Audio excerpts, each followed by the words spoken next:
दोबारा से मैं एक बार लिख देता हूँ। हमने किए थे ड्रिफ्ट वेलोसिटी, और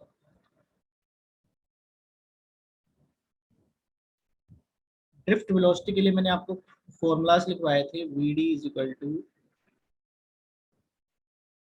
आई, मतलब करंट,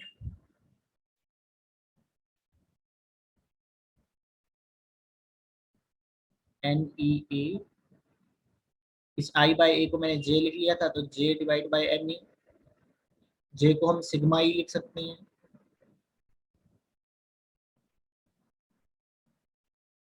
सिग्मा ई को हम वी बाय एल लिख सकते हैं, वी वोल्ट वाला, और सिग्मा को 1/ρ लिख सकते हैं।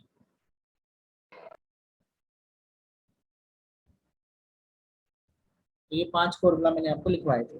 ठीक है, यहाँ वी बाय एल को चाहे ई कर दो तो ई बाय रो में रिलेशन बन जाएगी। तो यहाँ पे कुछ पॉइंट्स हैं जो हमने ध्यान रखने हैं। देखो, एक तो आपको इसमें एक पॉइंट नजर आ रहा होगा कि जो ड्रिफ्ट वेलोसिटी है वो एरिया के इनवर्सली प्रोपोर्शनल है। ये फर्स्ट रिलेशन देखो, drift velocity is inversely proportional to the area. कौन सा एरिया? ये है क्रॉस सेक्शनल एरिया। सपोज करो आपके पास एक वायर, एक कंडक्टर है, वो इस शेप का है, ऐसे। इस कंडक्टर का एक साइड में जो क्रॉस सेक्शन एरिया है वो कम है, और एक साइड का क्रॉस सेक्शन एरिया जो है वो ज्यादा है।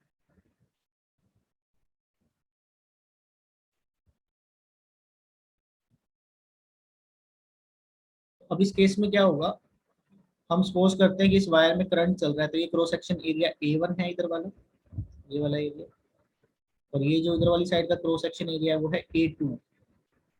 हमें डायग्राम में क्लियरली ये पता चल रहा है कि A2 is greater then A1। इस केस में जो यहाँ से जितना करंट यहाँ से एंटर करेगा, मैंने आपको बताया था कि एक ही कंडक्टर हो तो वो करंट उतना ही जाएगा, यानी यहाँ से लीव भी आई करंट ही करेगा। लेकिन यहाँ थोड़ा सा चेंज हो जाएगा। वो क्या? क्योंकि आई को कांस्टेंट बने रहना है, तो जिधर एरिया इंक्रीज कर रहा है वहां वेलोसिटी को क्या करना पड़ेगा, ड्रिफ्ट वेलोसिटी को डिक्रीज करना पड़ेगा। तो अगर इस साइड में इलेक्ट्रॉन के एंटर करने की ड्रिफ्ट वेलोसिटी Vd1 है और इस साइड में Vd2 है, तो हम इस रिलेशन का यूज करके कह सकते हैं कि जो Vd1 है वो ज्यादा होगा Vd2 से। जहाँ क्रॉस सेक्शन एरिया कम होगा वहां ड्रिफ्ट वेलोसिटी ज्यादा हो जाएगी, जहाँ क्रॉस सेक्शन एरिया ज्यादा है वहां ड्रिफ्ट वेलोसिटी कम हो जाएगी, इस रिलेशन के ऊपर। ठीक है, बाकी एक ही कंडक्टर में करंट तो जितना एंटर करा उतना ही लीव करेगा। नंबर ऑफ इलेक्ट्रॉन और ई इलेक्ट्रिक चार्ज, इनमें कोई भी चेंज नहीं आएगा।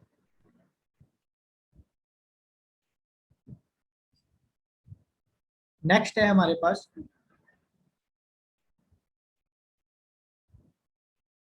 नेक्स्ट टॉपिक है रिलैक्सेशन टाइम। ये छोटा सा टॉपिक है, जस्ट फॉर्मूला हमसे पूछा जा सकता है एग्जाम में इसका। पहले तो समझते हैं रिलैक्सेशन टाइम होता क्या है। अगर मेरे पास एक वायर या एक कंडक्टर हो, जैसे एक मैंने मान लिया, तो इसके अंदर अगर इलेक्ट्रॉन्स हैं, तो आपको बताया था ये दो तरह की मोशन करते हैं, एक तो होती है रैंडम मोशन और एक ड्रिफ्ट वेलोसिटी। तो किसी भी टाइम ये क्या कर रहे होंगे, रैंडम मोशन भी कर रहे होंगे।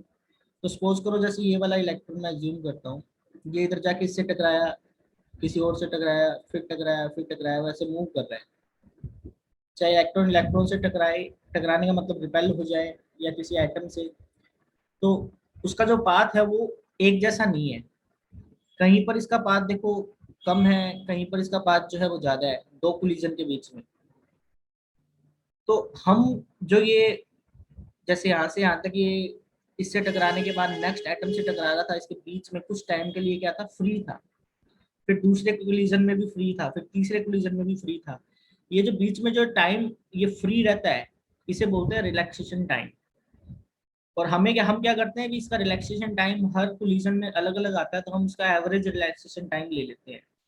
तो अगर हमसे पूछा जाए रिलैक्सेशन, वैसे आपको पता चल गया रिलैक्सेशन टाइम है क्या, आप बोलोगे the time interval between two successive collision. दो सक्सेसिव कोलिजन के बीच में जो टाइम होता है रिलैक्सेशन, रिलैक्स करने का, उसे रिलैक्सेशन टाइम बोलते हैं। अब क्वेश्चन आ जाता है कि ये रिलैक्सेशन टाइम होता कितना है।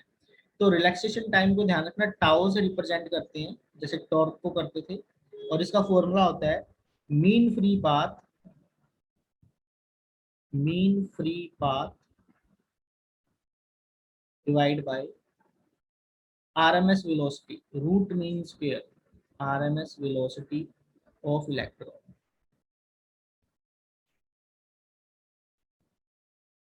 मीन फ्री पाथ को लैम्डा से लिखते हैं। लैम्डा काफी जगह पे अलग अलग चैप्टर में अलग अलग रिप्रेजेंटेशन के लिए यूज होगा। इस चैप्टर में लैम्डा का मतलब होगा मीन फ्री पाथ, पीछे वाले चैप्टर में लैम्डा का मतलब था लाइन चार्ज डेंसिटी, किसी और चैप्टर में ये वेवलेंथ का काम करेगा, किसी और चैप्टर में किसी और चीज का काम करेगा। तो लैम्डा का मतलब हमेशा एक ही चीज नहीं होगा, टॉपिक के अकॉर्डिंग इसकी जो वैल्यू मतलब इसका जो भी मीनिंग है वो बदलता रहेगा। और आरएमएस वेलोसिटी को बी आरएमएस में लिख, तो बस ये फॉर्मूला है रिलैक्सेशन टाइम का, mean free path divide by root mean square velocity. ठीक है, इससे रिलेटेड न्यूमेरिकल आ जाए तो आपको mean free path RMS velocity दी होगी, आपसे पूछ लेंगे रिलैक्सेशन टाइम बता दो, डायरेक्ट कई बार इसका फॉर्मूला पूछ लेते हैं। इसके यूनिट और डायमेंशन मेरे को लगता है करवाने की जरूरत नहीं, देखो साथ में टाइम वर्ड लगा हुआ है, तो ये टाइम है, यूनिट होंगे इसके सेकंड, डायमेंशन हो जाएगी t1।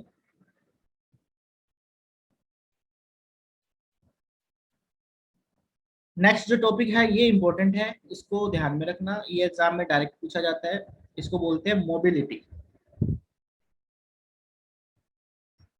मोबिलिटी, मोबिलिटी वर्ड का मतलब क्या है, देखो मोबिलिटी का मतलब होता है कि कोई चीज कितनी इजीली मूव कर सकती है। ठीक है, जो मूवमेंट है कितना इजीली हो सकता है उसे बोलते हैं मोबिलिटी। अब इसको समझने के सर लिए जिन्हें नंबर ऑफ इलेक्ट्रॉन्स ड्रिफ्ट ਹੁੰਦੇ ਆ, कैसे, सर भी जिन्हें नंबर ऑफ इलेक्ट्रॉन्स ड्रिफ्ट ਹੁੰਦੇ ਆ किसी डायरेक्शन ਚ ਉਹ ਹੁੰਦਾ मोबिलिटी। नहीं नहीं मैं बताता हूँ देखो, जैसे मान लो ये मैंने एक कंडक्टर एज्यूम कर लिया, इस कंडक्टर पर मैं वोल्टेज लगा देता हूँ। ठीक है, तो मैंने इसके साथ क्या किया, बैटरी लगा दी।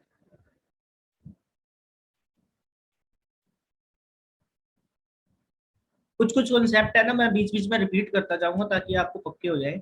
जैसे ये बैटरी लगाई है, सपोज करो इसकी वोल्टेज है V, और इस कंडक्टर की जो लेंथ है वो है L।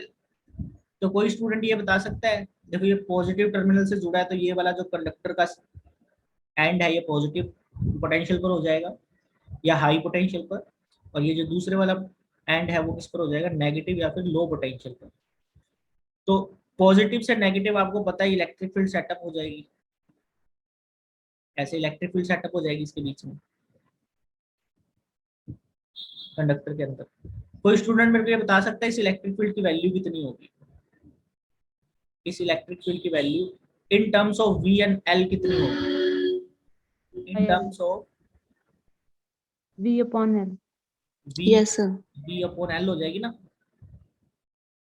काफी बार ये फॉर्मूला आ चुके हैं अपने पास, अभी पीछे वाली स्लाइड में भी देखो मैंने लिखा था, ये देखो यहाँ पे मैंने E को क्या लिख दिया था, V/L। कैपेसिटर में भी ये फॉर्मूला यूज होता है। तो आपको एक चीज समझ में आई कि जब भी हम किसी कंडक्टर पर बैटरी लगाते हैं तो एक्चुअली में उस कंडक्टर के अंदर क्या सेटअप हो जाती है, इलेक्ट्रिक फील्ड। अब ये इलेक्ट्रिक फील्ड देखो करेगी क्या, ड्रिफ्ट वेलोसिटी का कंसेप्ट लेके आई। कैसे, इसमें जो इलेक्ट्रॉन रैंडम मोशन कर रहे थे अलग अलग जगह पर, अब वो ड्रिफ्ट वेलोसिटी क्या करेगी, ये इलेक्ट्रिक फील्ड क्या करेगी, इनके मतलब अट्रैक्ट करेगी पॉजिटिव टर्मिनल की तरफ। तो ये जो इलेक्ट्रॉन है ये क्या होंगे, पॉजिटिव टर्मिनल की तरफ अट्रैक्ट होंगे। तो इनके जो ये अट्रैक्ट जब होंगे ना, तो इनकी कुछ ड्रिफ्ट वेलोसिटी कह दो with respect to electric field, यानी कि कितनी इलेक्ट्रिक फील्ड के लिए कितनी ड्रिफ्ट वेलोसिटी इनमें प्रोड्यूस हो रही है, उसे बोलते हैं मोबिलिटी। तो अगर E का फॉर्मूला आपको समझ में आया तो मोबिलिटी का फॉर्मूला हो जाएगा, मोबिलिटी इज, इसको म्यू से लिखते हैं ध्यान रखना, mobility is drift velocity per unit electric field, drift velocity per unit electric field, ये फॉर्मूला हो जाता है मोबिलिटी। इस फॉर्मूला को अगर थोड़ा सा आप डिस्कस करें तो आपको समझ में आएगा। एक्चुअली में बताने की क्या कोशिश कर रहे हैं, ये बता रहे हैं देखो भी कम, कितनी कम इलेक्ट्रिक फील्ड में कितनी वेलोसिटी आ रही है। अगर किसी चीज में कम इलेक्ट्रिक फील्ड में ज्यादा वेलोसिटी आ रही है तो उसकी मोबिलिटी ज्यादा हो जाएगी, किसी चीज में ज्यादा इलेक्ट्रिक फील्ड में कम वेलोसिटी आ रही है तो उसकी मोबिलिटी कम हो जाएगी। तो मोबिलिटी का कंसेप्ट फिर लगाया कहाँ जाता है, देखो मोबिलिटी अभी तो हम जैसे कंडक्टर की बात कर रहे हैं, लेकिन जब हम सेमी कंडक्टर पढ़ते हैं, यहाँ पे मैं नोट ही करवा देता हूँ इसका ज्यादा यूज कहाँ पर है। इन सेमी कंडक्टर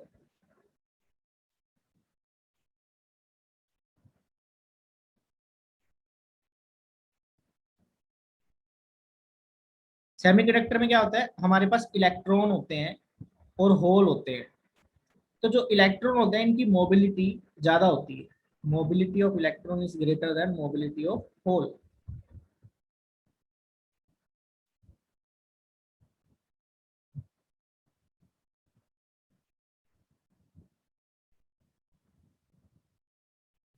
ठीक है, तो इसलिए अभी हम सेमीकंडक्टर वाला चैप्टर हम अभी कर नहीं रहे हैं, लेकिन जब करेंगे तो उसमें एक क्वेश्चन आता है कि एनपीएन ट्रांजिस्टर क्यों यूज किए जाते हैं ज्यादा, पीएनपी कम यूज किए जाते हैं।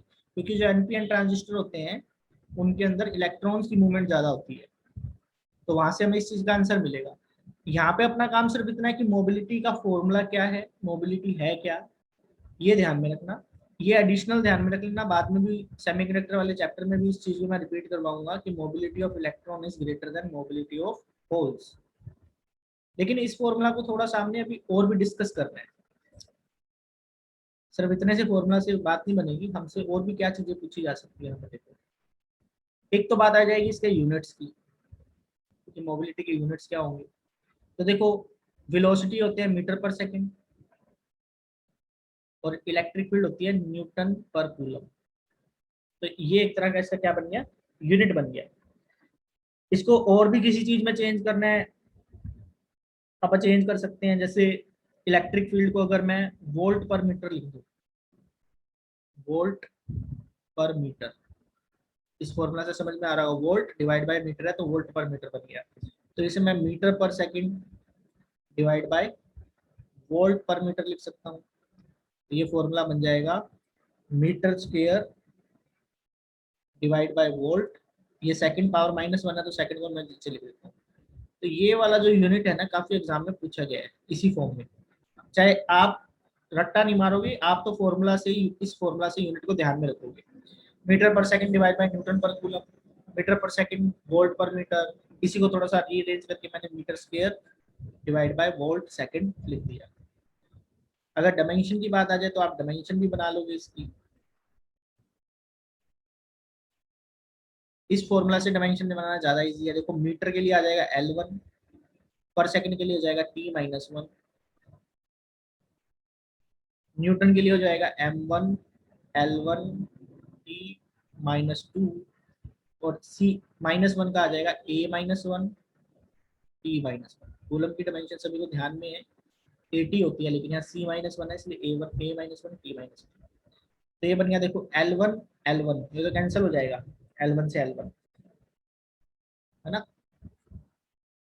ऊपर आ जाएगा M-1 T-2 और -1 T-3 हो गए, ऊपर जाके +3 हो जाएंगे, ऊपर -1 पड़ा है तो ये हो जाएगा T2।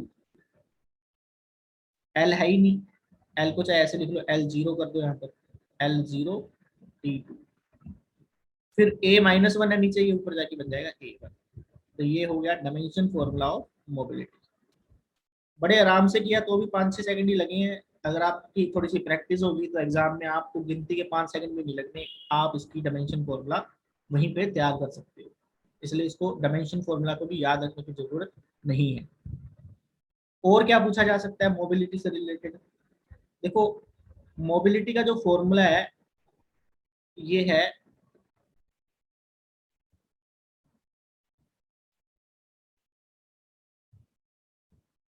Drift velocity per unit electric field. अब इसमें आप ड्रिफ्ट वेलोसिटी की 5 वैल्यू जो आपने की हैं वो पुट कर दो। ये देखो, ये सारे रिजल्ट ड्रिफ्ट वेलोसिटी को पुट कर दो, तो यहाँ से 5 तरह के मोबिलिटी के फॉर्मूला बन जाएंगे। ठीक है, तो क्या क्या फॉर्मूला बन सकता है। वीडी को अगर मैं I divide by N E A put कर दूं तो साथ में ई मल्टीप्लाई में आ जाएगा। वीडी की देखो जस्ट वैल्यू पुट की है, इसे ही मैं जे डिवाइड बाय एन ई ई भी लिख सकता हूँ। अगर जे को मैं सिग्मा ई लिखूंगा तो ये sigma divide by N E बचेगा, समझ रहे हो। एन सिग्मा ई ई से ही कैंसिल हो जाएगा। इसे ही मैं 1 बाय रो एन ई लिख सकता हूँ। अब वेलोसिटी का वो ई जब खत्म हो जाएगा आगे तो वी वाला फॉर्मूला तो आएगा नहीं, वोल्टेज वाला फॉर्मूला तो बनेगा ही नहीं। तो मेन फॉर्मूला तो यही है मोबिलिटी का।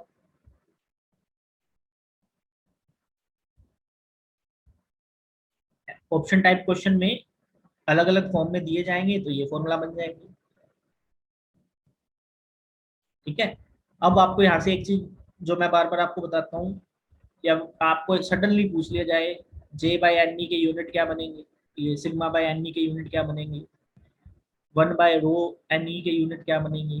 तो क्या होता है कई बार सडनली बच्चे का दिमाग काम नहीं करता, वो बस ये नंबर देख के घबरा जाता है भी यार पता नहीं मेरे तो दिमाग में ही नहीं है सिग्मा के क्या यूनिट थे, सिग्मा क्या चीज है।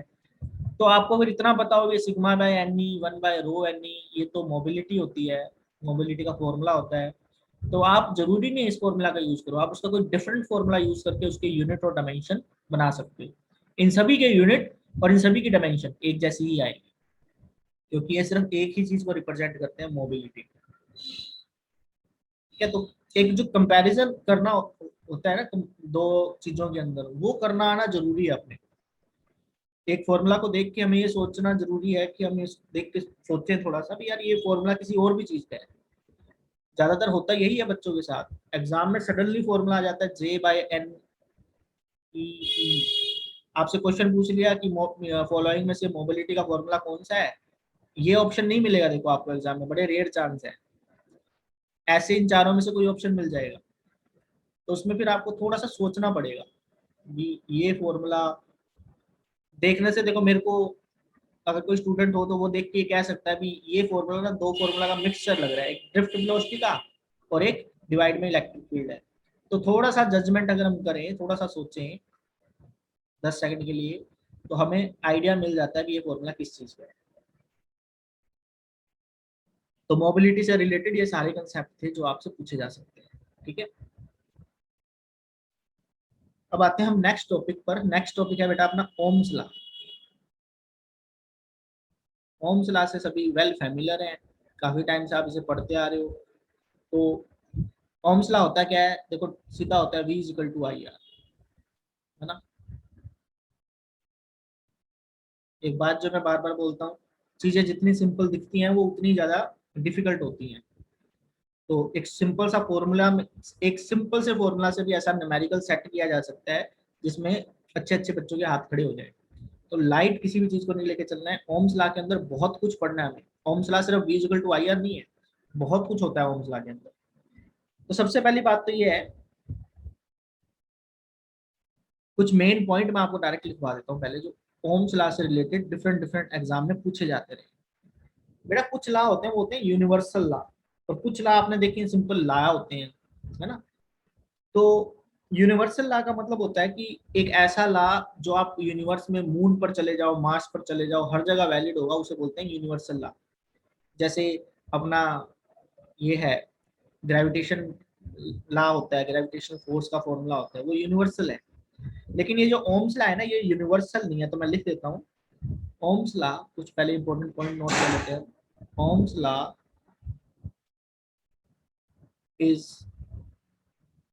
नॉट अ यूनिवर्सल, ये यूनिवर्सल लॉ नहीं है। कुछ एक सब्सटेंस है जो ओम्स लॉ को फुलफिल करते हैं, उन्हें बोलते हैं ओमिक कंडक्टर। कुछ एक सब्सटेंस है जो ओम्स लॉ को फुलफिल नहीं करते हैं, उन्हें बोलते हैं नॉन ओमिक कंडक्टर। वो भी हम आगे नोट कर लेंगे। उसके बाद आ जाता है अगला नेक्स्ट पॉइंट जो इसमें पूछा जाता है। देखो ये जो इक्वेशन बनती है ना, जिसमें एक साइड में कुछ लिखा हो दूसरी साइड में कुछ लिखा हो, ये मैथमेटिक्स में ऐसी इक्वेशंस को जिनकी कोई पावर नहीं है उसे बोलते हैं लाइन की इक्वेशन। तो ये V equal to I R का अगर मैं ग्राफ बनाना चाहूँ,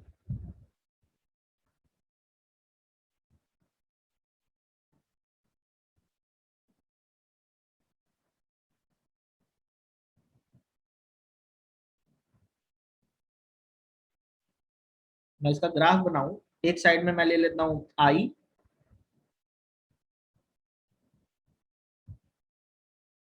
एक साइड में मैं ले लेता हूँ V। तो इन दोनों के बीच का जो ग्राफ है वो स्ट्रेट लाइन बनेगा ओम्स लॉ के अकॉर्डिंग। ऐसा क्यों बोल रहा हूँ, क्योंकि v equal to I R में v और i, r कोई मल्टीप्लीकेशन कॉन्स्टेंट है, तो ये इक्वेशन जो है वो स्ट्रेट लाइन की बनती है। ठीक है, अगर किसी को थोड़ा सा मैथमेटिक्स किसी का स्ट्रॉन्ग है तो ऐसी लाइन की इक्वेशन जरूर पड़ी होगी, y is equal to m x plus c, जहाँ y एक्सिस के लिए, x एक्सिस के लिए, m को बोलते हैं स्लोप। तो अगर आप इन दोनों इक्वेशन को कंपेयर करो तो आपको यहाँ पे पता चलेगा कि यहाँ पे जो r है वो इस ग्राफ की किस चीज को रिप्रेजेंट कर रहा है, स्लोप को। अगर ये वाला एंगल थीटा हो तो हम r को टेंजेंट थीटा भी बोल सकते हैं। तो अगर आपसे पूछ ले कि v/i ग्राफ के अंदर जो स्लोप ऑफ द कर्व है वो किसको रिप्रेजेंट करती है, तो आप बोलोगे वो रेजिस्टेंस को शो करती है, रिप्रेजेंट करती है। और अगर आपसे पूछ ले कि इस ग्राफ के अंदर r की वैल्यू कितनी होगी और आपको थीटा दे दे जो i के साथ बन रहा है, तो आप बोलोगे r equal to tangent theta होगा। ठीक है, अभी हम आगे एक चीज और भी पढ़ेंगे कि अलग अलग कंडक्टर जो होते हैं ना, उनका टेम्परेचर के अकॉर्डिंग रेजिस्टेंस आर चेंज हो जाता है। तो ये ग्राफ थोड़ा चेंज हो सकता है, पर उसको सेकंड पॉइंट में अभी नहीं रखते, फिर उसको अलग पॉइंट में पढ़ेंगे। थर्ड पॉइंट आपने नोट करना है, कुछ ऐसे सब्सटेंस जो ओम्स लॉ को फुलफिल नहीं करते, वो कौन कौन से हैं। तो यहाँ पे अपन लिख लेते हैं, the substance which do not obey Ohm's law। देखो, कंडक्टर को छोड़ के बाकी जितनी भी चीजें हैं ना, वो सारी ओम्स लॉ को ओबे नहीं करते हैं। जैसे कि गैसेस होगी, गैसेस ओम्स, गैसेस में से अगर करंट को पास करोगे तो वो ओम्स लॉ को फुलफिल नहीं करेंगे, उनके लिए v equal to I R नहीं आएगा। ठीक है, क्रिस्टल रेक्टिफायर हो गए, क्रिस्टल रेक्टिफायर,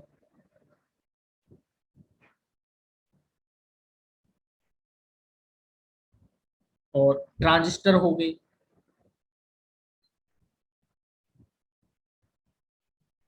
ठीक है, पीएन सेमीकंडक्टर्स हो गए, सेमीकंडक्टर सीधा ही लेंगे, ट्रांजिस्टर सेमीकंडक्टर से ही बनते हैं, तो आप सेमीकंडक्टर वर्ड ही यूज कर लो। चाहे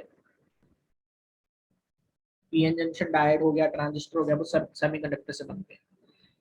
और जो सब्सटेंस ओम्स लॉ को फुलफिल नहीं करते उन्हें बोलते हैं नॉन ओमिक, नॉन ओमिक या फिर नॉन लीनियर।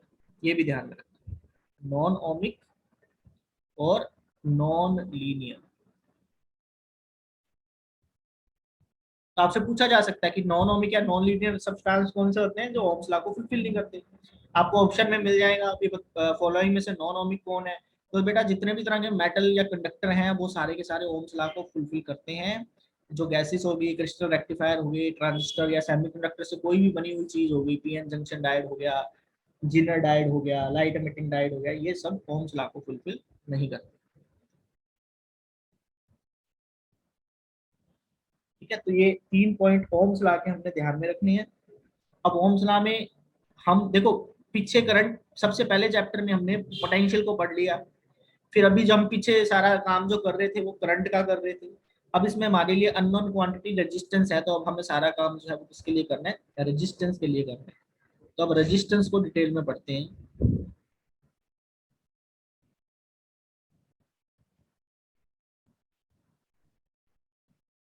सबसे पहला पॉइंट, रेजिस्टेंस है क्या, आपने को सबको पता है ना, आपसे एग्जाम में पूछा जाना। रेजिस्टेंस एक तरह का आप कह सकते हो अपोज है, जो कोई कंडक्टर करंट के फ्लो में शो करता है, एक तरह का रुकावट है। ठीक है, तो सबसे पहला पॉइंट जो हमें एग्जाम पॉइंट ऑफ व्यू से करना है वो है इसका फॉर्मूला क्या होगा। तो बेटा रेजिस्टेंस का जो फॉर्मूला है वो होता है, एक तो होता है रो एल बाई ए। रो मैंने आपको बताया था रजिस्टिविटी है, L by A, L length of the conductor. यहाँ पे मैं बना देता हूँ, अगर मैं कोई कंडक्टर एज्यूम कर लूँ, ऐसे कोई वायर या कोई कंडक्टर एज्यूम कर लूँ,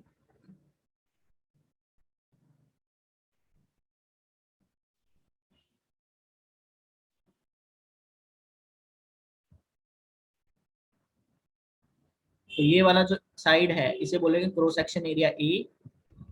ये कंडक्टर की हो जाएगी लेंथ एल, और ये जो सिंबल बना है रो, ये हो जाएगी इसकी रेजिस्टिविटी।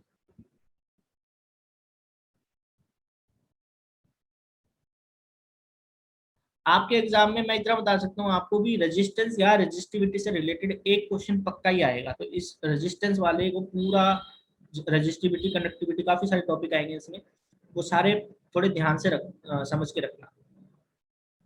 इसके अंदर एक और छोटा सा फॉर्मूला है, वो अगर आप ध्यान रख सको इतना कि ऑप्शन में से फाइंड आउट कर सको तो ज्यादा अच्छी बात होगी। फॉर्मूला बनेगा कहाँ से वो भी मैं आपको बता दूंगा। देखो आर की वैल्यू है रो एल बाई ए, लेकिन ये जो रो है इसका एक बेसिक फॉर्मूला होता है, वो होता है mass of electron divide by number of electron per unit volume, E square tau L by A as it रह जाएगा। तो यहाँ से आपने ये समझना है कि जो ब्रैकेट में मैंने फॉर्मूला लिखा है किसका फॉर्मूला है, रो का फॉर्मूला है। यहाँ पे एम किसको रिप्रेजेंट कर रहा है, मास ऑफ इलेक्ट्रॉन को, मास ऑफ इलेक्ट्रॉन। ठीक है, ई आपको पता है इलेक्ट्रिक चार्ज हो गया, टाउ रिलैक्सेशन टाइम को कर रहा है, जो भी मैंने पीछे लिखा था रिलैक्सेशन टाइम, और एन मैंने कल लिखवाया था आपको, ये number of electron per unit volume होता है।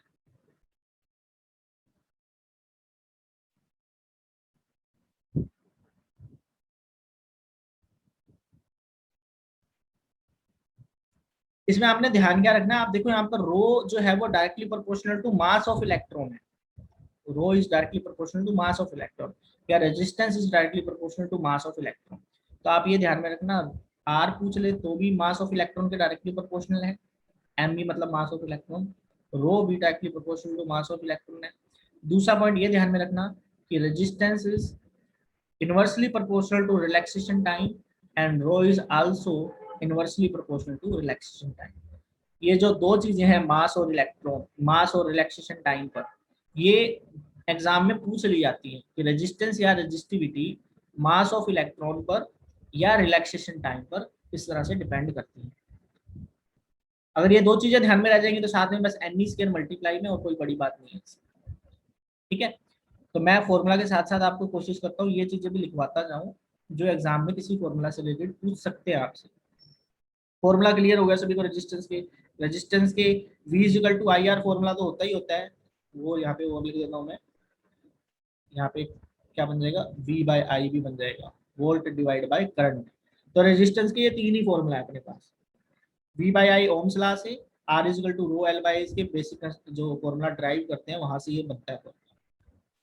ठीक है, दूसरी बात आ जाएगी इसके यूनिट्स क्या है, तो मेरे को नहीं लगता रेजिस्टेंस के किसी को यूनिट नहीं पता होंगी, यूनिट्स ऑफ आर। तो देखो इसके यूनिट्स होते हैं जो एसआई यूनिट होते हैं। पहले तो ये देखो V बाय करंट यानी कि वोल्ट पर एम्पियर, इसी को हम ओम बोलते हैं, और ओम का जो सिंबल होता है वो इस तरह से होता है, ओम। ठीक है, अब बात आ जाती है इसका सीजीएस यूनिट या फिर इलेक्ट्रोमैग्नेटिक यूनिट क्या होगा, सीजीएस या फिर इलेक्ट्रोमैग्नेटिक यूनिट क्या होगा। आपको पता है सीजीएस या इलेक्ट्रोमैग्नेटिक यूनिट एक ही बात होती है।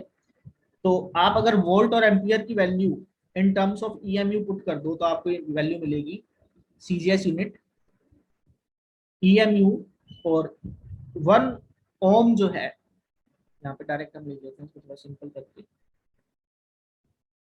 आप लिखोगे सीजीएस यूनिट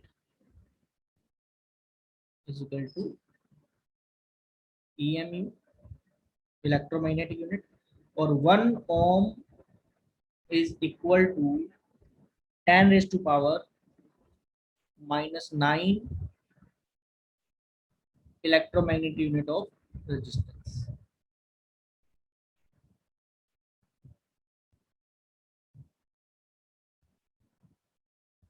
आपसे पूछ ले एसआई यूनिट ऑफ रेजिस्टेंस और सीजीएस यूनिट ऑफ रेजिस्टेंस में क्या रिलेशन है, तो 1 ohm is equal to 10⁹ EMU electromagnetic unit. ठीक है, तो ये हो गया इसकी यूनिट। इसके सीजीएस नहीं पूछे जाते किसी भी एग्जाम में, आज तक तो पूछे नहीं गए हैं, तो आपके लिए ज्यादा है बस ये इसका एसआई यूनिट ही ध्यान में रखो बस। अब बात आ जाती है इसकी डायमेंशन की, तो डायमेंशन आई थिंक सभी बच्चे बना लेंगे।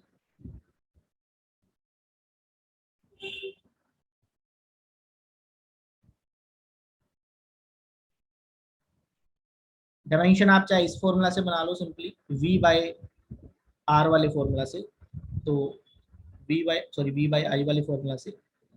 वोल्ट को क्या बोलते हैं? Work done per unit charge, सभी को ध्यान में होगा। वोल्ट क्या होता है? Work done per unit charge. और करंट क्या होता है? करंट होता है charge per unit time. Work की डायमेंशन सभी को याद होगी, m1 L2 T-2, टाइम के लिए T-1, और नीचे चार्ज का स्केयर हो गया, तो ये हो गया a स्केयर T स्केयर। तो यहां से देखो बन गया m1 L2, ऊपर बना T-1, और ये ऊपर चला जाएगा 2, तो ऊपर बन जाएगा आपके पास T-3 और a-2। ये बन गई डायमेंशन। तो मेरे को देखो याद रखने की जरूरत नहीं है रेजिस्टेंस की डायमेंशन क्या है। V/I से मैंने फॉर्मूला ध्यान में आया, मेरे वोल्ट को बोलते हैं work per unit charge, current होता है चार्ज पर यूनिट टाइम। इन सभी की डायमेंशन मेरे को याद रखनी है। मैंने आपको बताया था सिर्फ ही गिनती की कुछ डायमेंशंस को याद रखना होता है आपने, उन्हीं से आप किसी भी चीज की डायमेंशंस बना सकते हो। ठीक है, तो डायमेंशन में और यूनिट में किसी भी बच्चे को कोई प्रॉब्लम नहीं होनी चाहिए, इतनी बार हम कर चुके हैं इसे। इसके बाद आ जाता है एक बड़ा ही इंपॉर्टेंट क्वेश्चन, तीसरा पॉइंट,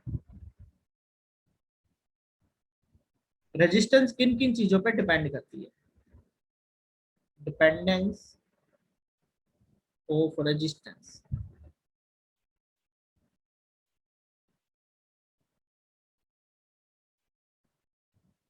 ये पॉइंट, जितने भी पॉइंट कर रहे हैं वो सारे इंपॉर्टेंट है, लेकिन सभी में ये ज्यादा इंपॉर्टेंट है, डिपेंडेंस ऑफ रेजिस्टेंस और डिपेंडेंस ऑफ रेजिस्टिविटी। देखो बेटा, रेजिस्टेंस है उसका फॉर्मूला आपको दिखाई दे रहा था, ρL/A। तो आप बोलोगे कि पहला पॉइंट तो ये है कि resistance is directly proportional to the length of the conductor. Length of the conductor, इसका मतलब ये होगा कि जितना जितना कंडक्टर की लेंथ को आप इंक्रीज करोगे उतना ही उसका रेजिस्टेंस बढ़ता जाएगा। पहला पॉइंट सभी को क्लियर? इसका लॉजिकल भी रीजन होता है, ऐसा नहीं है अभी कोई चीज हम पढ़ रहे हैं तो बस ऐसे किताबों में लिखी है तो पढ़ रहे हैं। देखो जितनी ज्यादा लेंथ होगी ना, इलेक्ट्रॉन ट्रैवल करते टाइम उतने ही ज्यादा कोलिजन करेगा, और आपको पता है कि उतने ही ज्यादा कोलिजन करेगा तो उसको ट्रैवल करने में क्या होगी? प्रॉब्लम होगी। आपको मैं कह दूं कि एक रास्ते से निकल जाओ जो एक रास्ता काफी लंबा है, तो आपको उससे ट्रैवल करने में परेशानी होगी। रास्ता छोटा होगा तो आप बिना लोगों से टकराए इजीली वहां से निकल जाओ।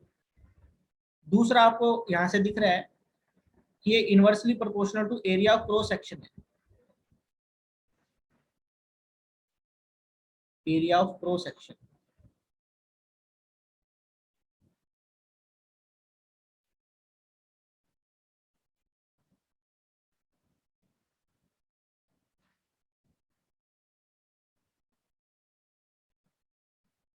तो ये बात भी आपको समझ में आ रही है भी, अगर ये जो कंडक्टर है इसका एरिया ऑफ क्रॉस सेक्शन ज्यादा हो तो इलेक्ट्रॉन को निकलने में कम परेशानी होगी, कम कोलिजन होंगे, क्योंकि इसमें स्पेस ज्यादा मिल जाएगा इसे मूव करने के लिए।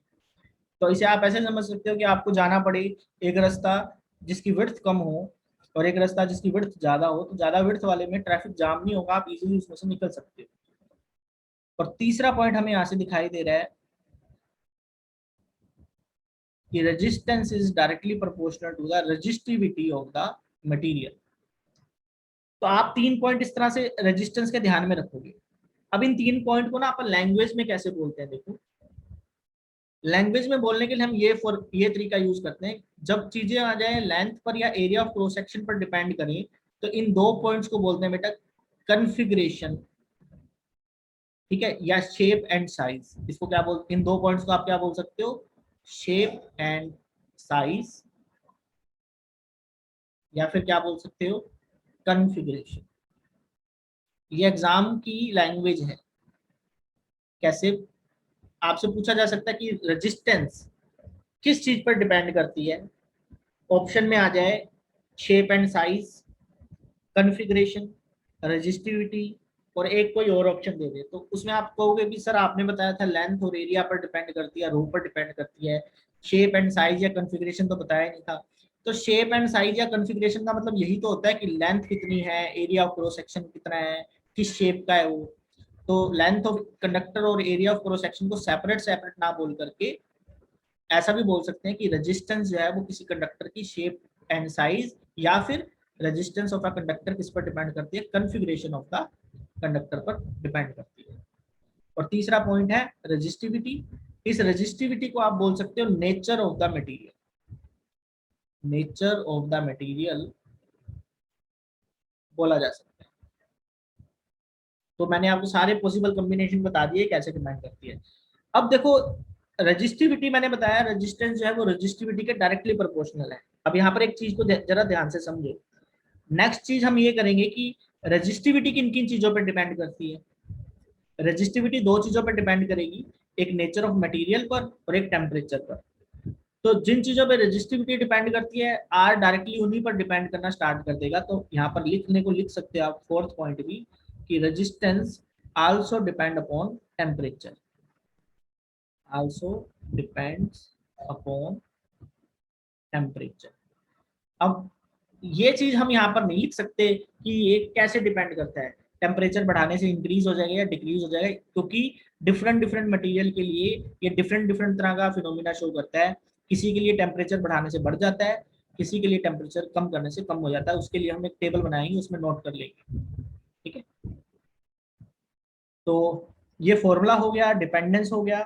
अब इसी डिपेंडेंस को थोड़ा सा आगे हम बढ़ाते हैं, या टेम्परेचर वाला पॉइंट पहले मैं आपको लिखवा देता हूँ।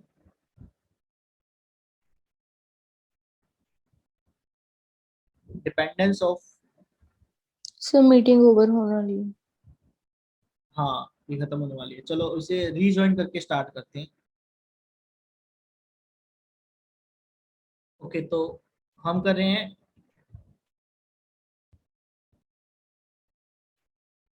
Temperature dependence of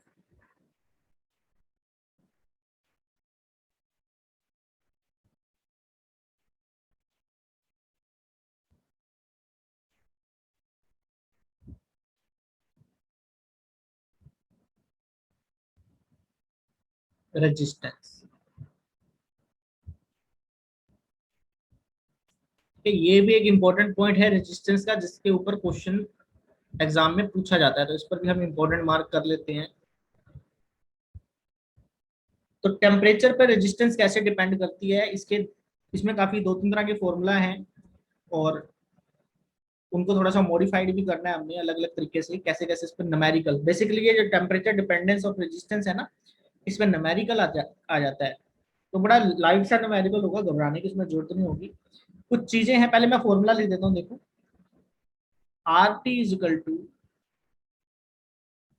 are naught 1 + alpha T plus beta T square. ये इक्वेशन टेम्परेचर डिपेंडेंस बताती है रेजिस्टेंस का।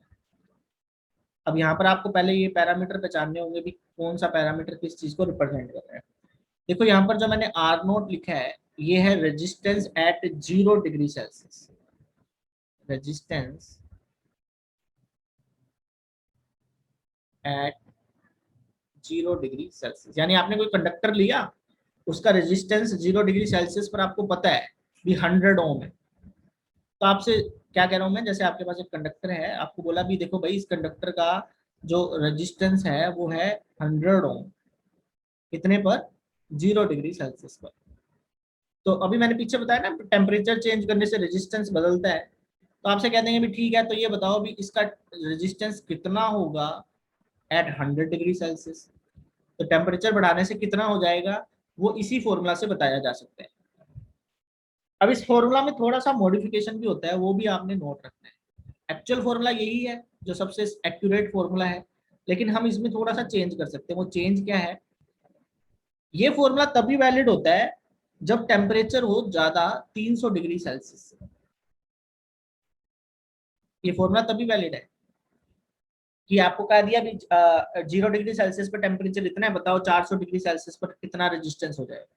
लेकिन अगर इस फॉर्मूला को यूज करना हो लेस देन 300 डिग्री सेल्सियस, ये जो स्मॉल टी है उसको भी ध्यान में रखो, ये स्मॉल टी है डिफरेंस, ये जो टी है स्मॉल टी ये है फाइनल टेम्परेचर, मतलब आप ऐसे बोल सकते हो फाइनल, या फिर टी माइनस टी नो। अब यहाँ पे टी जो होगा वो तो होगा वो टेम्परेचर जिस पर आपसे पूछा गया है, और टी नॉट होगा 0 डिग्री सेल्सियस। तो इसे बेसिकली यही टी माना जा सकता है जिस पर आपको पूछा जा रहा है, जिस टेम्परेचर पर आपको पूछा जा रहा है। ये वाला जो चीज मैं बता रहा हूँ ना, इसमें काफी बच्चे कंफ्यूज हो जाते हैं। ये टी आप कह सकते हो वही टेम्परेचर है जिस पर बाद में पूछा जाएगा कि कितना रेजिस्टेंस है। अब ये अगर 300 डिग्री सेल्सियस से ज्यादा हो फिर तो ये ऊपर वाला फॉर्मूला यूज करना है, लेकिन अगर 300 डिग्री सेल्सियस से कम हो तो बीटा को नेग्लेक्ट कर देंगे हम, T less than 300 degree Celsius पर ये इस तरह से यूज करेंगे। और आपके लिए ये नीचे वाला फॉर्मूला ही ज्यादा यूजफुल है, क्योंकि चाहे न्यूमेरिकल आए चाहे कुछ भी आए, नॉर्मली ये नीचे वाले फॉर्मूला से ही सॉल्व हो जाता है। पर पता होना चाहिए भी एग्जैक्ट फॉर्म ये है, थोड़ा सा मॉडिफाइड करके हम नीचे वाली फॉर्म बना लेते हैं। ठीक है।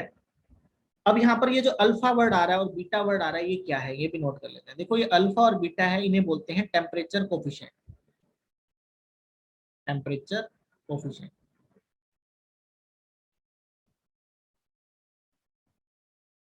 मतलब ये बताएंगे कि किसी भी मटेरियल के लिए टेम्परेचर के अकॉर्डिंग कितना रेजिस्टेंस कम या ज्यादा होगा। तो अगर नीचे वाले फॉर्मूला का मैं यूज करूं तो अल्फा की वैल्यू अगर मैं निकालूं यहाँ से, ध्यान से देखो, तो पहले R T divide by R naught हो जाएगा। तो आप कह सकते हो 1 + alpha T is equal to R T divide by R naught. यहाँ से अल्फा टी की वैल्यू हो जाएगी R T divide by R naught -1। LCM लेके हम इसे R T minus R naught divide by R naught बोल सकते हैं। और अल्फा की वैल्यू हो जाएगी R T minus R naught divide by R note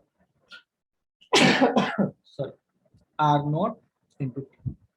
मैंने ये ड्राइव करके इसलिए दिखाया है कि आपका बर्डन ना बढ़ जाए भी सर, इसमें तो 3-4 फॉर्मूला याद रखने पड़ेंगे।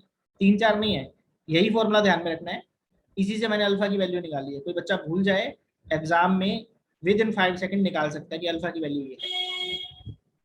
अब इस अल्फा की वैल्यू के अंदर ऊपर आपको दिखाई दे रहा है भी R T minus R naught, resistance में से रेजिस्टेंस माइनस कर रहे हैं तो ऊपर ओवरऑल रेजिस्टेंस ही बचेगी। डिवाइड में भी रेजिस्टेंस है, रेजिस्टेंस से रेजिस्टेंस के यूनिट कट जाएंगे। तो आपके पास अगर आपसे कोई पूछ ले कि यूनिट ऑफ अल्फा क्या होगा, यूनिट ऑफ टेम्परेचर कोफिशिएंट क्या होगा, तो आप कहोगे ये 1/टेम्परेचर के यूनिट बनाता है। मतलब या तो बोल सकते हो पर डिग्री सेल्सियस, या फिर क्या बोल सकते हो पर केल्विन। टेम्परेचर के यूनिट केल्विन भी होते हैं ना, डिवाइड में टेम्परेचर आ रहा है तो पर डिग्री सेल्सियस या फिर पर केल्विन। डायमेंशन पूछ ले अल्फा की, तो टेम्परेचर की डायमेंशन अभी तक मैंने आपको बताया नहीं है, ध्यान में रखना। टेम्परेचर की डायमेंशन होती है थीटा से, लिखते हैं सिर्फ थीटा से। तो इसकी डायमेंशन हो जाएगी, ना तो इसमें मास है, ना इसमें लेंथ है, ना इसमें टेम्परेचर है, और सॉरी टाइम है। इसमें सिर्फ टेम्परेचर है, और वो भी पावर -1, यानी कि थीटा -1। ये थीटा किस चीज को रिप्रेजेंट करता है, dimension of temperature, dimension of temperature. तो ये पॉइंट सभी को क्लियर हुआ। 0 डिग्री सेल्सियस ये फॉर्मूला कब वैलिड है, ये फॉर्मूला सिर्फ तब वैलिड है जब आपको इनिशियल 0 डिग्री सेल्सियस की रेजिस्टेंस पता हो, और जिस टेम्परेचर पर आपसे पूछा जा रहा है वो temperature less than 300 degree Celsius हो। अगर ग्रेटर देन 300 डिग्री सेल्सियस होगा तो ये बीटा टी स्क्वायर भी साथ में आ जाएगा। लेकिन प्रॉब्लम क्या है कि एग्जाम में आपसे रेजिस्टेंस जब पूछी जाती है तो 0 डिग्री सेल्सियस पर दी नहीं जाती, दो अलग अलग टेम्परेचर पर रेजिस्टेंस दे देते हैं आपको। उस केस में हम क्या करें, इसका स्क्रीनशॉट ले लो जिसने लेना है, तो नेक्स्ट मैं आपको बताता हूँ।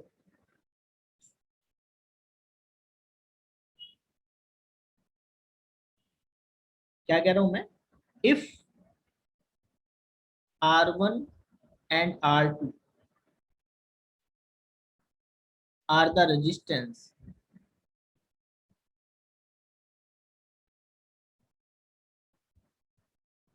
at T1 degree Celsius and T2 degree Celsius. अब देखो यहाँ पर दोनों 0 डिग्री सेल्सियस में नहीं है, दोनों में से कोई भी, दोनों अलग अलग टेम्परेचर पर है। उस केस में अगर हमसे पूछ ले R1 दे दे और R2 पूछ ले, तो आपने इस पीछे वाले फॉर्मूला का यूज करके नहीं निकाल पाओगे, आंसर ही नहीं मिलेगा आपका, क्योंकि ये फॉर्मूला तभी वैलिड है जब एक रेजिस्टेंस आपको 0 डिग्री सेल्सियस पर दी जाए। +2 वाले बच्चे जो है वो इस चीज का खास ध्यान में रखेंगे। जो हायर क्लासेस है ना, उसमें ये वाला कंसेप्ट डिफरेंट टेम्परेचर पर भी चल जाता है। डिफरेंट टेम्परेचर के लिए 0 पर ना दे रखा हो तो भी ये फॉर्मूला कई बार काम कर जाता है। लेकिन +2 आफ्टर +2 वाले बच्चे ध्यान रखेंगे कि 0 डिग्री, अगर आपको एक टेम्परेचर 0 डिग्री सेल्सियस पर दे रखा है तभी इसको लगाएंगे। अगर 0 डिग्री सेल्सियस पर वो टेम्परेचर नहीं दिया हुआ तो उस केस में आप क्या करोगे, समझने वाली बात है। R1 की वैल्यू बनाओगे पहले, वो क्या बनेगी, R0 1 प्लस अल्फा T1, और R2 की वैल्यू बनाओगे वो क्या बनेगी, R0 1 प्लस अल्फा T2। दोनों को आप डिवाइड कर दोगे तो आप देख रहे हो कि R0 से R0 कैंसिल हो जाएगा, तो ये फॉर्मूला बन जाएगा R1/R2 1 plus alpha T1 divide by 1 plus alpha. तो जब आपको डिफरेंट टेम्परेचर के लिए रेजिस्टेंस दिया हो रेदर देन 0 डिग्री सेल्सियस, तब आप इस रिलेशन का यूज करके रेजिस्टेंस निकाल सकते हैं। कोई बच्चा सोच रहा होगा अभी सर इसका न्यूमेरिकल कैसे आएगा, तो इसका न्यूमेरिकल देखो, अगर मैं आपको ट्राई करवाऊं तो देखो एक क्वेश्चन की फॉर्म में हम इसे ट्राई कर लेते हैं। मैं आपको कहता हूं कि रेजिस्टेंस आपको दिया हुआ है 100 ओम एट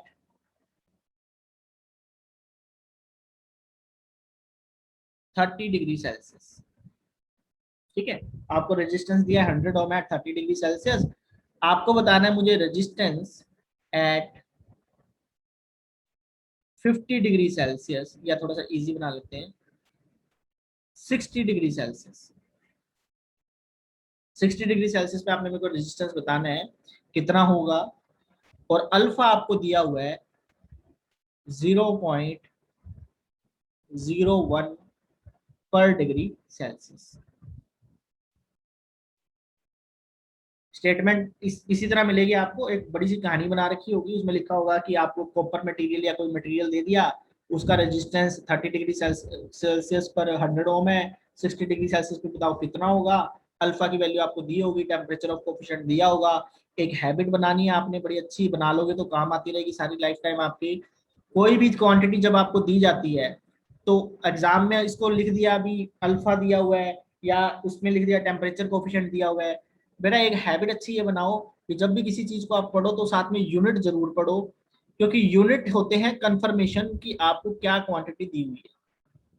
जैसे ही डिग्री पर डिग्री सेल्सियस पढ़ोगे आपको समझ में आ जाएगा टेम्परेचर कोफिशिएंट दिया। ये बात मैं क्यों कह रहा हूँ, एग्जाम में बेटा छेड़छाड़ कर देते हैं, अल्फा को वो ना कोई और सिंबल बना देंगे, कह देंगे ये भैया आपको हमने म्यू दे दिया, mu is equal to 0.01 degree per degree Celsius. तो बच्चे सोचते हैं सर आपने तो न्यूमेरिकल में अल्फा लिखवाया था, अल्फा तो क्वेश्चन में गिवन ही नहीं था। तो ये तो सिंबल है जस्ट, इसको चेंज किया जा सकता है, पर यूनिट देखो, यूनिट तो अल्फा वाला ही है ना, तो ये अल्फा ही गिवन है। तो यूनिट से ही पहचान होती है। ठीक है, तो अगर आपसे पूछा गया तो आप ये वाला फॉर्मूला लगा दोगे। आप यहाँ पे कुछ भी मान लो, आप ये ऊपर वाला फॉर्मूला है ना, अगर इसको थोड़ा सा मॉडिफाइड कर दें हम, तो आप सपोज करो आप कह दो कि R1 हमने निकालना है, R2 मेरे को दिया हुआ है, तो आप कह दो भी R2 मेरे को दिया हुआ है 100 ओम, R1 मैंने निकालना है, T2 हो गया 30 डिग्री सेल्सियस, जो दिया हुआ है ना उसे R2 T2 मान लो, और यहाँ पे T2 की वैल्यू होगी 60 डिग्री सेल्सियस और T1 की वैल्यू अल्फा की वैल्यू गिवन है। तो R1 की वैल्यू इस फॉर्मूला के अकॉर्डिंग कितनी हो जाएगी, क्रॉस मल्टीप्लाई करके R2 ऊपर चला गया 1 plus alpha T1 divide by 1 plus alpha T2। R2 की वैल्यू यहाँ पे पुट कर देंगे 100 ओम, 1 प्लस अल्फा, अल्फा कितना है 0.01, T1 कितना है 60, तो 60 को 0.01 से करोगे तो बनेगा 0.6, 1 प्लस अल्फा T2, T2 है 30 डिग्री, ये है 0.01, ये बना है 0.3, तो ये बन गया 100, 1.6 डिवाइड बाय 1.3। सर ਆਪਾਂ T1 30 नहीं ले सकते? नहीं, T1 अगर 30, देखो पेयर बना लो, अगर इसे R2 बोल रहे हो तो ये T2 होगा, अगर आप इसे R1 बोल रहे हो तो ये T1 होगा। ठीक है, मैंने इसलिए ऐसे बताया ये फॉर्मूला कि अगर आप ऐसे सोच लेते भी हमने R2 निकालना है तो फिर इसको क्रॉस मल्टीप्लाई करके R2 को ऊपर लेके जाना पड़ता है, इधर क्रॉस मल्टीप्लाई करके साइड टर्म इधर लेके आनी कैलकुलेशन। अगर आपको ये समझ में आ गया भी R1 R2 किस किस को चूज करना है, अपनी मर्जी से किसे भी चूज कर लो, पेयर बना लो, इसको R1 R2 बोल दो, चाहे इसको R1 बोल दो, इसे T1 बोल दो, इसे R2 बोल दो, इसे T2 बोल दो। मैंने इसको R1 R2 मान रखा है, इसे आप R2 बोल दो, T2 बोल दो, इसे R1, कोई भी पेयर बना लो, जैसा भी ठीक लगता है, आंसर यही आएगा। ऐसे मत कर देना अभी इस रेजिस्टेंस को तो R1 बोल रहे हो आप, लेकिन इसके टेम्परेचर को T2 बोल रहे हो, ऐसा नहीं। इसको R1 तो इसको भी T1, इसको R2 बोल रहे हो तो इसको भी T2। ठीक है, अब देखो ये जो वैल्यू आ गई है ये हमारा हो गया आंसर। जिन बच्चों ने मेरे न्यूमेरिकल वाला वीडियो, एक लेक्चर मैंने पहले आपको लगाया था और एक वीडियो अपलोड किया था, उसमें मैंने आपको बताया हुआ है कि एग्जैक्ट कैलकुलेशन करने मत बैठ जाना, सिंपल से अप्रोक्सीमेशन से भी ऑप्शन में आपको इसकी आंसर मिल जाएगी। तो ये न्यूमेरिकल वाला जो फॉर्मूला है वो अप्लाई करना भी आ गया आपको। ठीक है,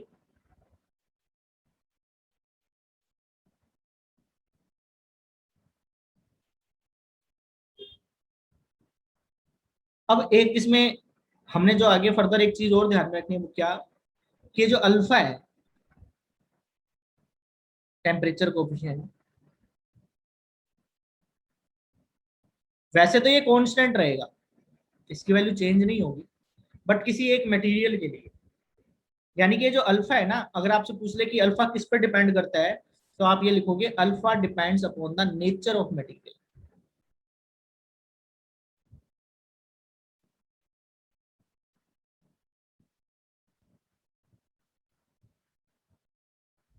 मतलब आप कॉपर ले रहे हो तो उसके लिए कुछ और अल्फा होगा, आयरन के लिए कुछ और होगा, गोल्ड के लिए कुछ और होगा, तो मटेरियल पर डिपेंड करता है।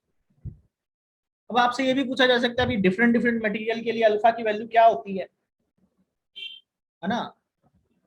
सेमीकंडक्टर के लिए अभी मैंने एक बात आपको बताई थी यहाँ पर कि रेजिस्टेंट टेम्परेचर पर डिपेंड करता है, पीछे वाली स्लाइड में जो पीछे वाला लेक्चर था उसमें, जस्ट अभी जो हमने रीजॉइन करने से पहले वाला था, पर मैंने कहा ना उसमें भी कुछ एक मटेरियल का रेजिस्टेंस है वो इंक्रीज करेगा, कुछ एक का डिक्रीज करेगा। वो कैसे करेगा उस चीज को यहाँ पे समझो, इस इक्वेशन में समझो। अगर अल्फा की वैल्यू बेटा पॉजिटिव हुई तो मेरे को कोई बताएगा भी आरटी की वैल्यू टेम्परेचर बढ़ाने से इंक्रीज करेगी या डिक्रीज करेगी। अगर अल्फा की वैल्यू पॉजिटिव हो जाए तो आरटी की वैल्यू आर नोट से ज्यादा आएगी या कम आएगी।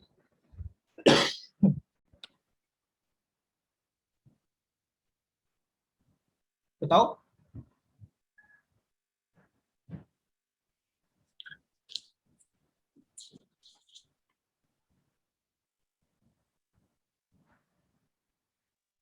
सर घट आएगी।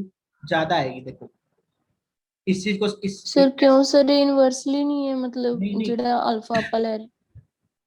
देखो मैं सब क्या समझाने की कोशिश कर रहा हूँ वो समझो। आर टी की वैल्यू को इस आर नोट को अंदर मल्टीप्लाई कर दो, क्या बनेगा, R naught plus R naught alpha T, यही बनेगा ना।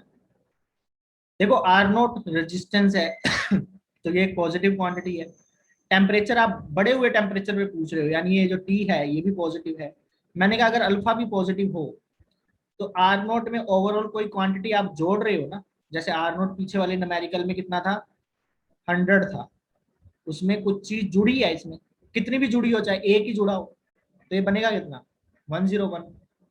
तो आर टी की वैल्यू आर नोट से क्या आई है, ज्यादा। कब, जब अल्फा क्या था, पॉजिटिव था। समझे इस बात को। तो अगर अल्फा, यस सर। तो जो रेजिस्टेंस है वो इंक्रीज कर रही है डिक्रीज कर रही है, इंक्रीज कर रही है। इसी तरह अगर अल्फा नेगेटिव हो जाए तो जो ये वैल्यू है ये बनेगी R naught minus R naught alpha T, negative हो अल्फा तो उस केस में जो रेजिस्टेंस है वो क्या करेगा, डिक्रीज करेगा। तो आपको ये समझ में आया कि अल्फा के पॉजिटिव और नेगेटिव होने से रेजिस्टेंस का पता चलता है कि रेजिस्टेंस बढ़ाने से इंक्रीज करेगी या डिक्रीज करेगी। तो हम एक टेबल बना लेते हैं, उस टेबल में हम लिख लेते हैं डिफरेंट डिफरेंट चीजें।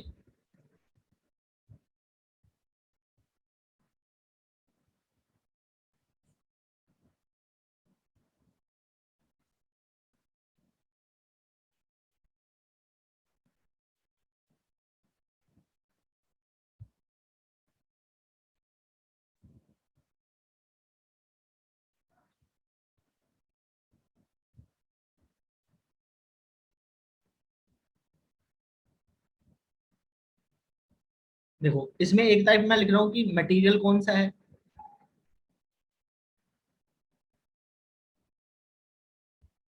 एक तरफ मैं लिख रहा हूँ अल्फा की वैल्यू पॉजिटिव है या नेगेटिव है, और एक तरफ मैं लिख रहा हूँ वेरिएशन ऑफ रेजिस्टेंस।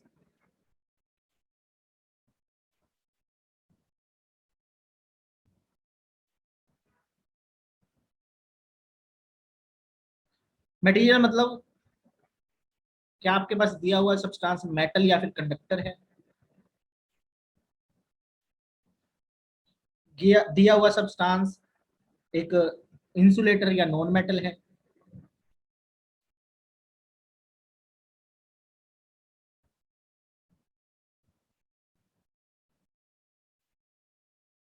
या वो एक सेमीकंडक्टर है,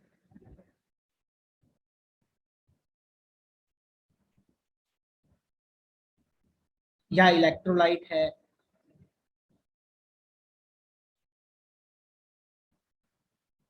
कोई आयनाइज्ड गैस है,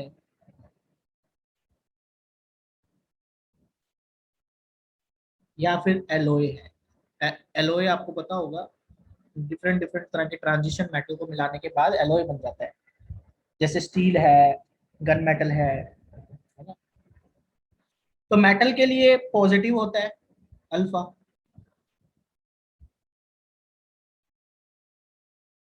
इंसुलेटर के लिए जीरो होता है, बाकी सभी के लिए नेगेटिव होता है, बाकी सभी के लिए क्या होगा, नेगेटिव। एलोय के लिए सॉरी एलोय के लिए नेगेटिव नहीं होगा, एलोय के लिए या तो ये डिपेंड ही नहीं करता, यानी कि या तो जीरो होगा, ठीक है, या पॉजिटिव होगा, तो आप इसे स्मॉल पॉजिटिव बोल सकते हो, स्मॉल पॉजिटिव। एलोय होते ही इस तरह से हैं, उनका टेम्परेचर के साथ रेजिस्टेंस कोई खास वेरी नहीं करता, लेकिन थोड़ा बहुत करे क्योंकि वो मेटल से ही बना है, इसलिए थोड़ा बहुत पॉजिटिव हो सकता है। तो अभी मैंने बताया अगर अल्फा पॉजिटिव है तो जो रेजिस्टेंस है वो टेम्परेचर बढ़ाने से क्या करेगा, इंक्रीज करेगा।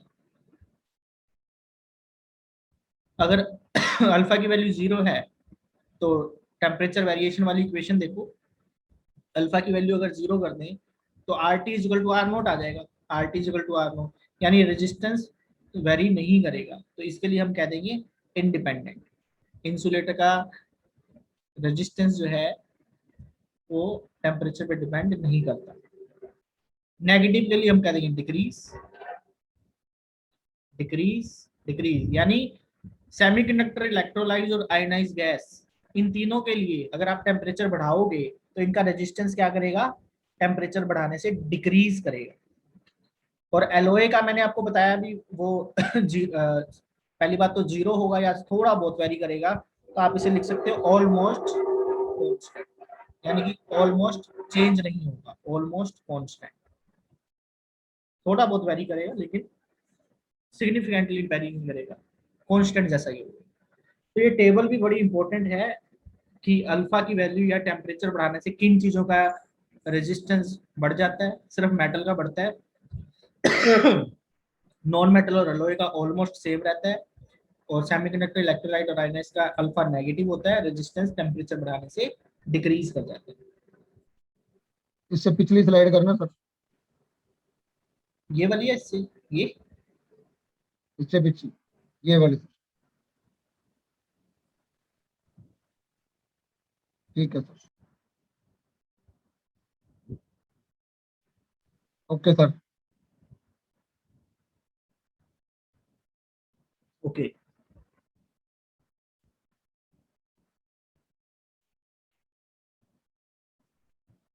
तो ये हो गया रेजिस्टेंस के बारे में, अब हम करते हैं रेजिस्टिविटी के बारे में।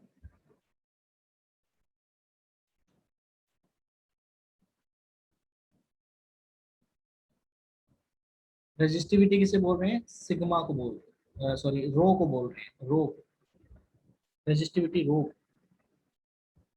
तो रो क्या है? पहली बात तो आर वाला जो फॉर्मूला अगर आपको पता है, रो एल बाई ए, तो यहाँ से रो का जो फॉर्मूला है वो क्या बन जाएगा?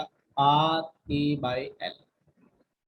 इस फॉर्मूला से हम इसके यूनिट निकाल लेंगे। इसके यूनिट क्या बनेंगे? आर का ओम हो गया, ए का मीटर स्क्वायर हो गया, एरिया का लेंथ का मीटर हो गया, तो यूनिट क्या बन जाएंगे? ओम मीटर। ओम मीटर के यूनिट हो गए। डायमेंशन की बात कर लें तो जो रेजिस्टेंस की डायमेंशन निकाली थी हमने, पीछे वाली स्लाइड में चला गया क्या? उसमें सिर्फ एक L1 जोड़ देंगे हम, क्योंकि यहाँ पर मीटर आ रहा है, तो इसकी जो डायमेंशन बनेगी वो उसी यूनिट से आप बना लोगे, पीछे वाले लेक्चर में जो नोट करवाया था। वैसे उसमें L1 और आ जाएगा तो इसकी डायमेंशन बन जाएगी M1, L3 हो जाएगा, उसमें L2 था, T-3 और A-2। ठीक है, तो रो की डायमेंशन रजिस्टिविटी की डायमेंशन होगी। अब बात आ जाती है कि इसका फॉर्मूला, दूसरा फॉर्मूला क्या होगा? तो वो मैंने आपको पीछे वाले फॉर्मूला में लिखवा ही दिया था। इसका फॉर्मूला था m divide by n e square tau.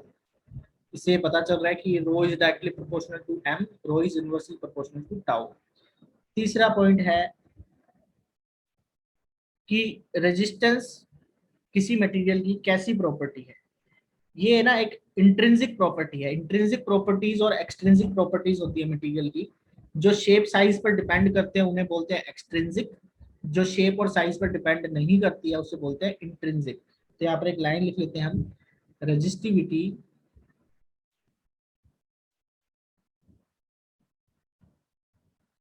Is the intrinsic property of the substance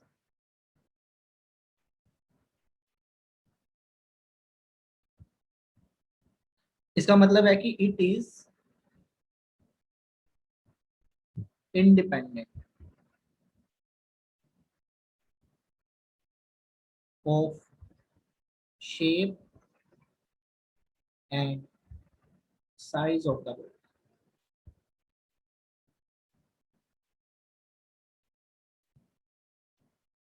यानी कि ना फॉर्मूला में देखने पे आपको लग रहा होगा अभी रजिस्टिविटी एरिया पे भी डिपेंड करती है, एल पर भी डिपेंड करती है, लेकिन नहीं करती। एरिया और लेंथ को चेंज करने से आर भी इस तरह से चेंज होगा भी, ये जो पूरा का पूरा फॉर्मूला है ये कांस्टेंट बना रहेगा।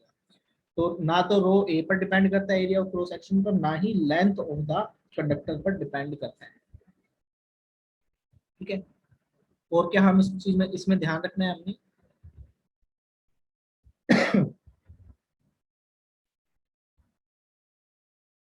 रो जो है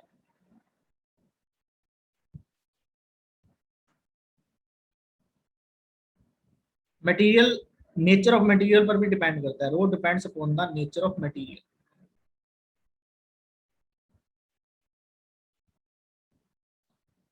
यानी कि आयरन के लिए रो की वैल्यू अलग होगी, कॉपर के लिए अलग होगी, सिल्वर के लिए अलग होगी। एक क्वेश्चन पूछ लेते हैं कई बार, वैसे उसको करने की जरूरत नहीं है, कि सबसे कम रेजिस्टिविटी कौन से एलिमेंट की होती है? तो आप याद रखोगे कि सबसे कम, लोएस्ट वैल्यू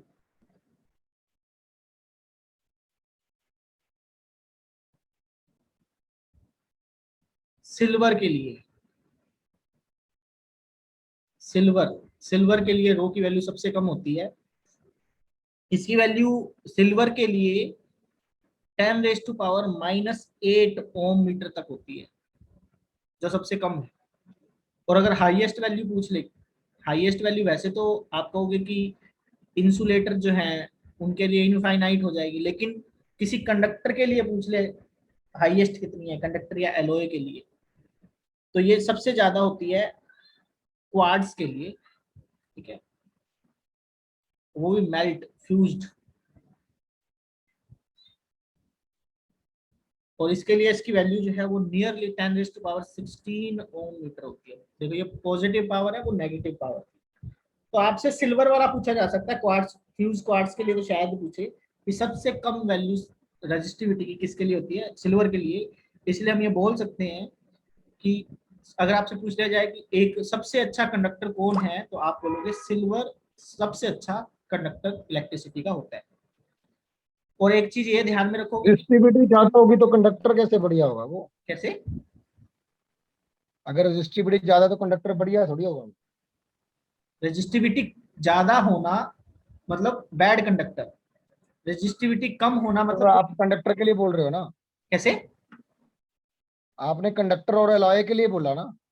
नहीं नहीं, कंडक्टर के लिए नहीं। डाउट किस में आपको समझ में नहीं आया, मेरे को बताना एक बार दोबारा। 10⁻16 सर, रेजिस्टिविटी जिसकी ज्यादा, आप कंडक्टर के लिए बोल रहे हो ना? कंडक्टर की कंडक्टर या रेजिस्टिविटी फिर ज्यादा थोड़ी। एलओए के लिए, हाँ। कंडक्टर नहीं बोल देखो एक चीज को समझो यहाँ पर। वैसे तो देखो इंसुलेटर जो है इनकी जो रेजिस्टिविटी की वैल्यू है वो कितनी है, इनफाइनाइट है। लेकिन मैं आपको कह रहा हूँ कि आप ऐसा करो भी सारे एलिमेंट ले लो और ये पता लगाओ भी किस किस में से करंट फ्लो कर सकता है। तो फ्यूज क्वार्ट जो है उसमें से करंट फ्लो करता है, लेकिन यानी वो करंट को कंडक्ट कर रहा है, लेकिन वो एक अच्छा कंडक्टर नहीं है, उसकी रेजिस्टिविटी बहुत ज्यादा है।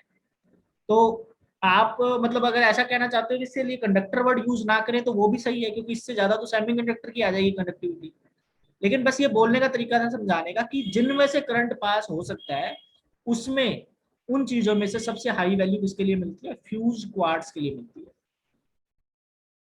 ठीक है, अब एक रेजिस्टिविटी का ट्रेंड आप ऐसे भी ध्यान में रख सकते हैं कि सबसे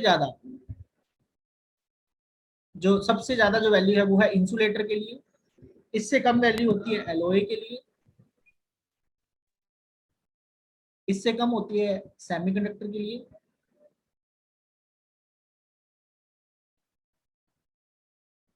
और सबसे कम होती है मेटल के लिए। और मेटल में भी सबसे कम किसके लिए है, सिल्वर के लिए। फिफ्थ पॉइंट है, क्या रेजिस्टिविटी टेम्परेचर पे डिपेंड करती है? बिल्कुल करती है, वैसे ही करती है जैसे रेजिस्टेंस करता था। तो किसी अनदर टेम्परेचर पर अगर आपको रेजिस्टिविटी बतानी पड़े तो आप आर की जगह रो को यूज कर लोगे और वही फॉर्मूला काम देगा। यही फॉर्मूला हमने आर के लिए लिखा था, देखो ये देखो, R T equal to R naught 1 + α t। बस आर की जगह मैंने क्या बना दिया, रो। एक्चुअल तो फॉर्मूला ये रो के लिए होता है, रो से ही आर के लिए फॉर्मूला बनता है। दोनों साइड L/A से मल्टीप्लाई करते हैं तो इधर आर टी बन जाएगा, इधर आर नोट बन जाएगा।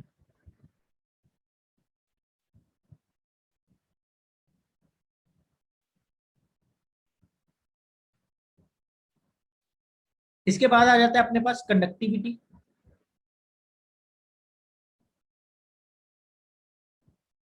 कंडक्टिविटी सिर्फ एक चीज ध्यान में रखो, कंडक्टिविटी को सिग्मा से लिखते हैं, ये इनवर्सली प्रोपोर्शनल टू रेजिस्टिविटी होती है।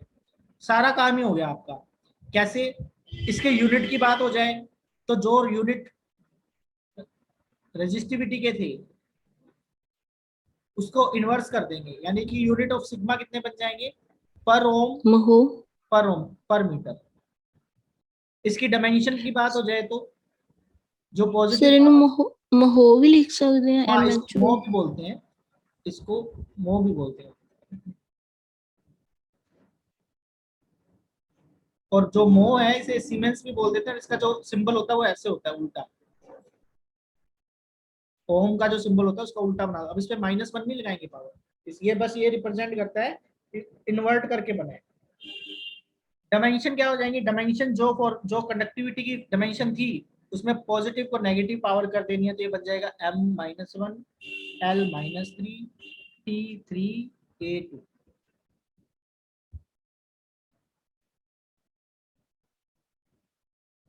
ठीक है, एक कंडक्टेंस की अगर हम बात करें, कंडक्टेंस जैसे रेजिस्टेंस होता है वैसे ही कंडक्टेंस होता है।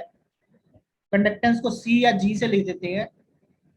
ये भी ध्यान में रखना, ये होता है 1/r। अच्छा यहाँ ना ऊपर इक्वालिटी का सिंबल ही आएगा, सिग्मा इज इक्वल टू 1/रो और conductance is equal to 1/r। तो यहाँ पर भी आप समझ गए होगे। अब इस जो जो आर के हमने बारे में पढ़ा है उसका रेसिप्रोकल हो जाएगा कंडक्टेंस के लिए। कंडक्टेंस से ज्यादा हम रेजिस्टेंस को ही पढ़ते हैं, कंडक्टेंस या कंडक्टिविटी बहुत रेयर पढ़ा जाता है। तो यूनिट्स की बात हो जाए तो पर ओम हो जाएंगी कंडक्टेंस की यूनिट।